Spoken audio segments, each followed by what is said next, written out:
Boa noite, queridos irmãos. Estamos nesse período de quarentena, então fazendo o Evangelho ao vivo, mas à distância. Então, quem quiser colocar uma água para frutificação e acompanhar a mensagem do Evangelho, nesse momento nós vamos trabalhar o capítulo 8, Bem-aventurados os que têm puro coração. É muito importante que nós não percamos de vista o nosso Deus, essa nossa relação com Deus, o Pai eterno das nossas almas, o nosso Criador. E, nesse sentido, nós busquemos de fato a elevação, busquemos a iluminação interior, a reforma íntima. Como Jesus nos colocou bem que nós deveríamos nos assemelhar às crianças, porque as crianças, elas têm as suas desavenças e logo mais elas já estão tranquilas em relação ao seu semelhante, em relação às relações. Tudo é mais simples, né? Deixar vir a mim os pequeninos, porque deles é o reino dos céus. E na mesma medida, nós, quando adultos, às vezes perdemos essa nossa natureza da infância, da pureza, e tornamos complicadas relações que são simples, né? A relação com Deus é uma relação simples, a relação de amor é uma relação simples. São relações que, no momento que vão se tornando mais simples, mais fáceis, o nosso coração também vai se desanuviando de situações pesadas, de sombras, e essas sombras, uma vez que vão saindo, permitem que nós visualizemos Deus, nós realmente nos contatemos com a realidade divina e verifiquemos os outros, as coisas positivas que nos unem a essa perspectiva da mudança, da reforma e da necessidade da mudança. E com isso, nós também nos reabilitamos conosco, com os nossos inimigos, que eram e que são geralmente amigos de outrora, que em relações prejudicadas se tornam avessos à nossa situação e daí começa uma relação de sofrimento. Então, quando nós buscamos realmente a Deus, nós buscamos vencer essa relação de sofrimento. E Jesus mesmo nos propõe uma relação de liberdade. O que seria uma relação de liberdade? Uma relação em que esses grilhões, esses pesos do passado, eles vão se tornando pesos realmente. Jesus quer que nós sejamos livres e nós tenhamos um jugo suave, um fardo leve. Então, como isso acontece? Quando nós nos predispomos realmente à mudança com Jesus, a seguir esse passo a passo com Jesus, nós passamos então a melhorar essas relações. Então, se eu tinha mágoa de alguém, eu vou começando a trabalhar esse sentimento. Por que eu sinto isso? Por que isso ainda me aflige? Por que carregar esse peso? A ação do outro é uma ação que foi feita na minha direção, mas ela não me pertence. Ela pertence ao outro. Aquilo que o homem semeia, ele colhe. Mas aquilo que o outro semeia e eu vejo que não é bom na minha horta, eu tenho que arrancar da minha horta. É assim como as ervas daninhas. Você vai ali cultivar a sua horta. Aí você tem uma seleção de plantas. Quando você vê que surge um pé diferente, uma coisa diferente, você já tira, né? Quando no início ainda é possível tirar. Quando está mais arraigado, você deixa crescer junto. E no momento propício que você precisar realmente fazer a colheita cega, você separa o que é joio e você separa o que é trigo. O trigo vai para o lugar do trigo e o joio vai para o lugar do joio. Então, a vida, ela nos dá essas condições de reflexão. Por isso que a nossa fé tem que ser uma fé raciocinada, uma fé em que o sentimento realmente se torne operante na nossa vida e eficiente. A relação com Cristo é uma relação de eficiência.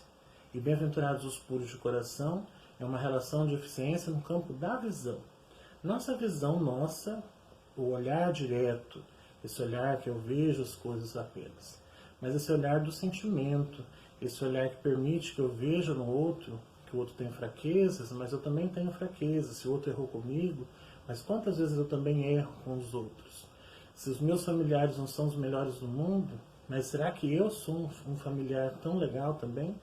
Muitas vezes a gente reclama da avó, aí passa os anos, você fica igual assim sua avó. Fica uma pessoa ranzinza, fica do mesmo jeito. E se você tivesse um vídeo, como a gente está fazendo agora, que você desse lá um reprise, você vai ver assim, vale a pena ver de novo, como tinha nas novelas. Você vê toda a história se repetindo.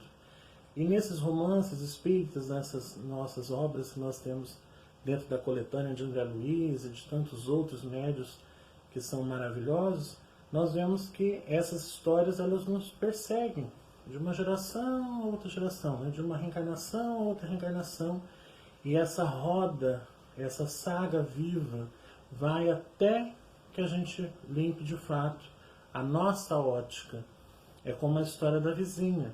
Ela olhava o varal da vizinha e falava: nossa, a mulher lava roupa e está sempre lavando e deixa tudo encardido no varal. Que mulher displicente, meu Deus. Até que um momento ela acontece alguma coisa e ela resolve lavar a vidraça dela. Quando ela lava o vidro, ela olha a mesma lavagem de roupa da vizinha e vê que na verdade não era a roupa da vizinha que estava suja, mas era o seu vidro, o seu espelho, né, para a vida do outro que estava sujo. Então às vezes a gente acredita que o outro é o inimigo, o outro é a pessoa que está fazendo mal para a minha vida. Mas nessa nossa conjectura, é às vezes a nossa posição em relação ao nosso semelhante que nos projeta uma coisa que às vezes não é verdadeira. Eu que estou imaginando, às vezes confabulando um mal que não existe. Um mal que não é mal. Porque o mal, na verdade, ele está em todo lugar. Mas a minha conexão é que vai ser diferente. É como o dial do rádio, né? Você conecta uma estação com outra. Tudo depende de quem ou com quem você está se conectando, você está se alimentando. Assim começa a nossa proposta nesse vídeo, que é justamente que a mensagem não cesse. Que esse nosso contato, que embora agora tenha que ser virtual, ele ainda continue acontecendo, porque nós precisamos se alimentar. Nos alimentar de alimento e alimentar o nosso espírito, da mensagem, da oração, a água frutificada, as ferramentas que nós temos, a doença, a morte, tudo isso, independente desse vírus ou do que venha, ela vai acontecer. Nós temos que estar preparados para quê? Para a imortalidade. Esse corpo que nós temos é provisório, nós estamos aqui de passagem, se não for desse vírus vai ser de outra coisa, mas que todo mundo está indo, está. E nós temos que estar preparados com o coração sempre limpo, porque o coração limpo nos favorece passar pelas agruras sem ser torturados, sem ser massacrados pela realidade. Então, quando nós vemos em Kardec, nesse capítulo majestoso, que bem-aventurados os puros de coração, porque verão a Deus, é justamente isso, que nós sejamos capazes de passar pelas situações sem ruir, sem virar ruína. Então você passa por uma situação de dificuldade, o desemprego veio. Você se torna criativo, vai tentar ver outras alternativas e não ficar enlouquecido. Eu estou desempregado agora, o que será de mim apenas? Não, eu estou desempregado, é um momento que eu tenho para me preparar e ver o que acontece, por que eu cheguei a esse ponto do desemprego. E não lá às vezes caminhar para a depressão, com a outra doença, por conta que enfrentou um problema.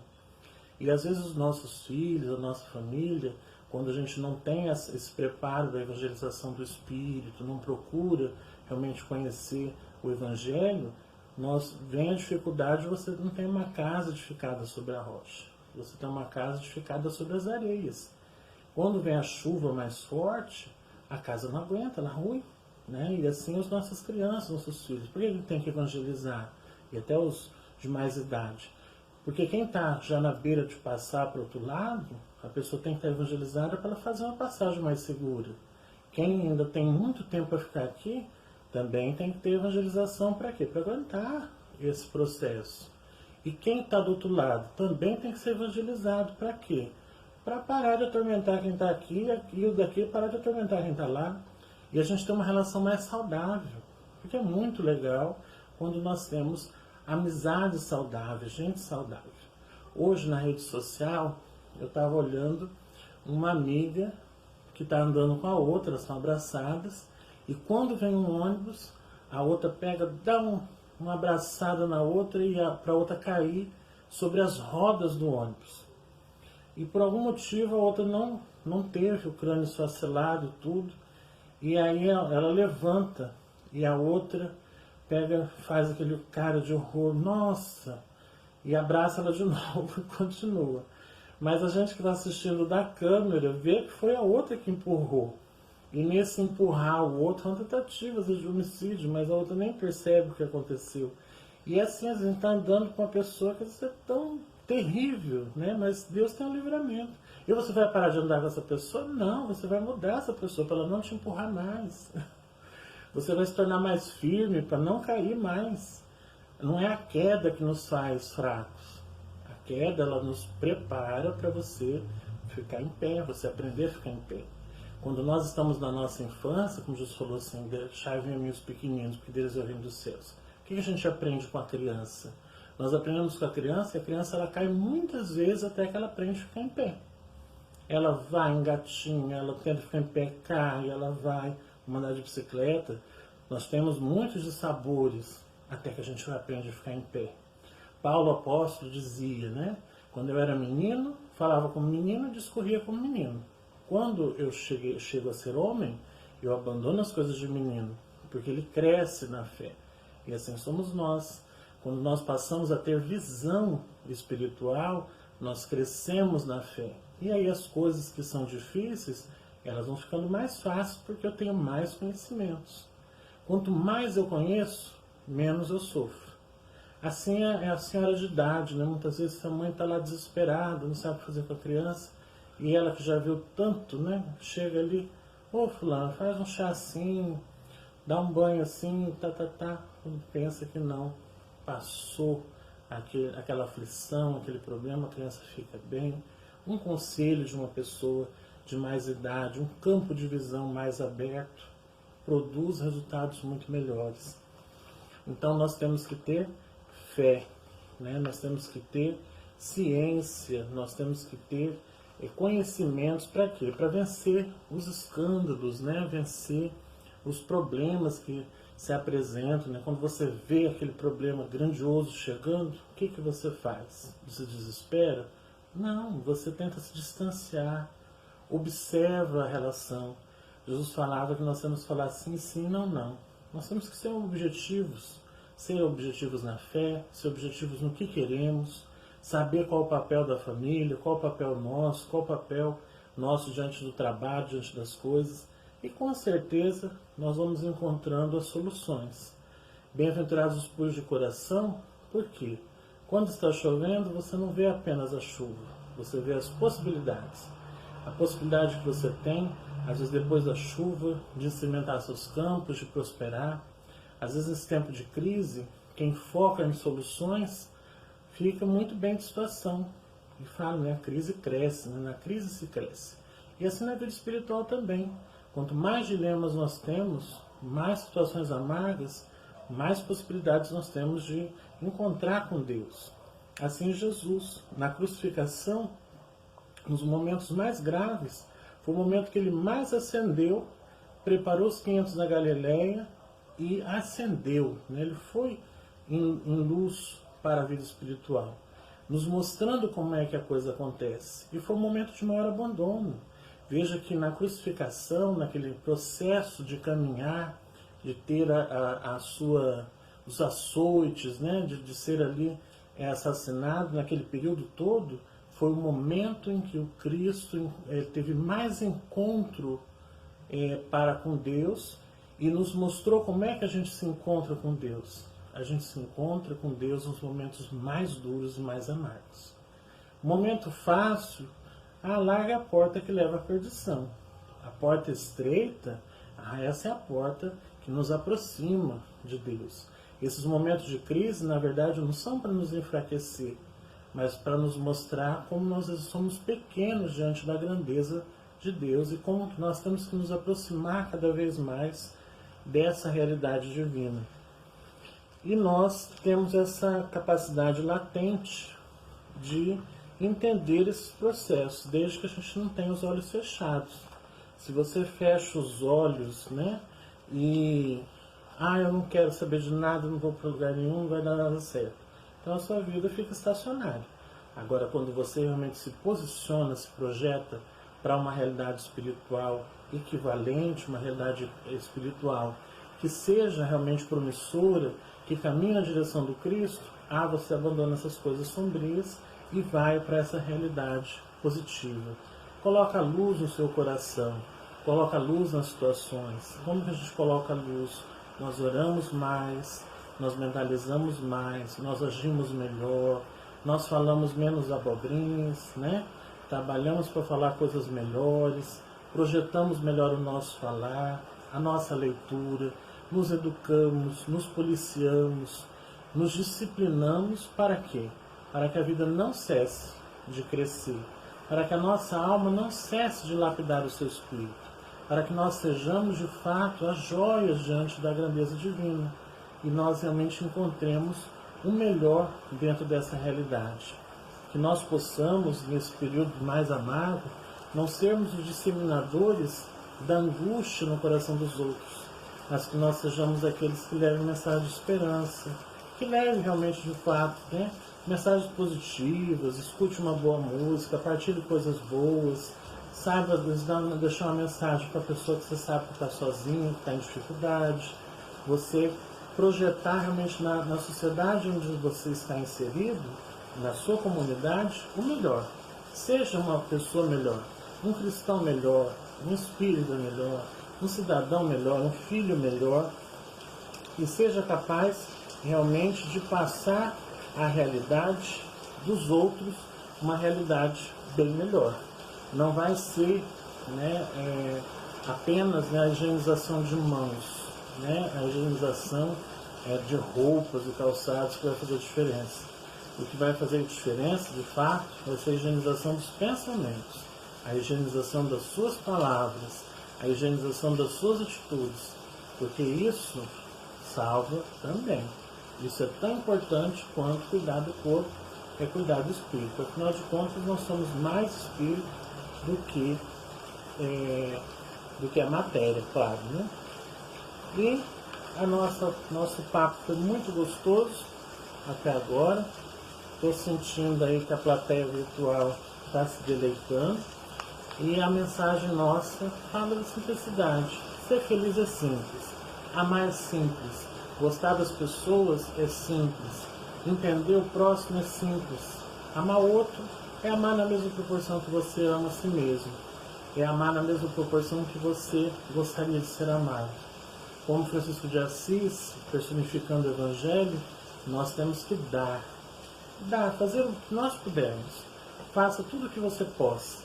E com certeza a vida vai te dar retorno. Bem-aventurados os puros de coração são aqueles, de fato, que começam a colocar esse Evangelho no coração e começam a colocar na vista os óculos do Evangelho. E se você perdeu a vista, perdeu o braço, perdeu tudo, só está a cabeça funcionando, use seu pensamento para coisas boas. Use todas as ferramentas que você tem para ver a luz, para sentir Deus. Afinal, Deus é onipresente, onipotente, onisciente. Então nós não temos dificuldade alguma de encontrar Deus, desde que a gente não se feche. Então não se feche. Acenda a luz, brilhe. Nós somos a luz do mundo e a gente veio nessa terra para quê? Para iluminar cada vez mais, para sentir. Que a paz do nosso Mestre esteja com todos e que nós possamos tomar essa água frutificada, iluminar a vida de todos que estão à nossa volta e ser feliz em todos os períodos, com corona, sem corona e para sempre. Muita paz.